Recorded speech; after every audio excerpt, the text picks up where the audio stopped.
Good evening. Now, talking of cool, we've got three pretty cool guys right here in studio right now. Do you know who's the coolest cricketer you've ever come across? And don't say yourself. No, far from me. Viv Richards is up there, I think. Is the coolest. Viv Richards. Ajay, what about you? It's got to be Viv. There's nobody who's been, as cool as him on the ground, and somebody who walks with that confidence. I think. All right, a unanimous decision then. Viv Richards takes the cool prize on our show. But let's talk about a pretty cool performance on the cricket field first.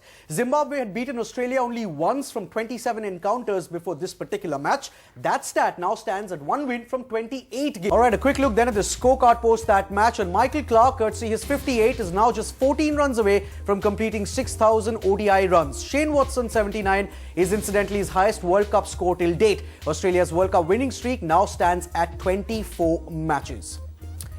All right, time now to bring in the big boys into the show. Dino, not a very convincing win for Australia. No, I'd have to be honest. I think you can only give them 7 out of 10. They looked a bit nervous early. They didn't really know what their roles were. I think the major call was the criticism given to Haddin before this match. He didn't know whether to go hard after them or actually to back off. Right. And then you had, of course, Watson blocking, and then Haddin's frightened to play a shot because Ricky Ponting's told him to pull his horns in. Right. And all of a sudden, no boundaries were being hit. Credit to Zimbabwe. They bowled pretty well today, but it wasn't a great performance. We bowled a lot better, but our batting was only average. Right. Ajay, every time we have a cricket discussion, we have to talk about India somewhere or the other. Now, of course, Australia were expected to beat Zimbabwe in this match, but on current form, if Australia plays India, who wins? They don't play each other for a very long time till you get to the quarterfinals, or maybe later. Let me put it in perspective for you guys. India played Bangladesh, a much stronger side than say Zimbabwe. You scored 370 odd runs, right, and you still won that game by 87 runs. Here's Australia, which according to Dean Jones struggled today and to get to 260, and then didn't bowl as well as they can. Right. They still won the game by 90 odd runs. So even in percentage terms, it's a bigger win.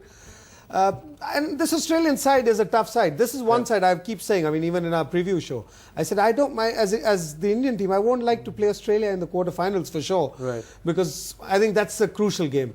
I would not want to play Australia, to be honest. I mean, I think this is one side that can surprise you. It's not about individuals. It's never been. Indian team's all about individuals. You've got names that you can line up. Yeah. But, the last 24 wins that Australia has had, there's not one name that you look at. You always say Australian team. You never say, oh, this one's missing or that one's missing. And over those 24 games, except for Ricky Ponting, everybody's changed in that team. Right. But that team seems to be the same. They just keep winning games. Still a great side. Dino, it's just talking about teams and about individuals making up those teams. Impact players for you in Australia. Who would you say? Oh, look, Watson is a major player. I don't know whether or not he was man of the match for me, but he was man of the match. Mitchell Johnson, a major player, of course. Look, Cameron White also is up there as a major player for me. But look, they look after themselves in regards to it's how our batsmen play the spin as well. Would you say man for man, Australia has the edge over India right now? Oh, no. Look, no. India favourites. India favourites still. So that's good news. But here's the big risk. We're trying quicks, and everyone's saying you should bowl spinners, and yet if the ball reverses, it'll hurt a lot of people. But what will ruin Australia's chances if there's a lot of dew on the ground, and of course dew will stop the ball from reversing, and then batters come into play again. So at the moment, I like to be in the Indian camp. All right.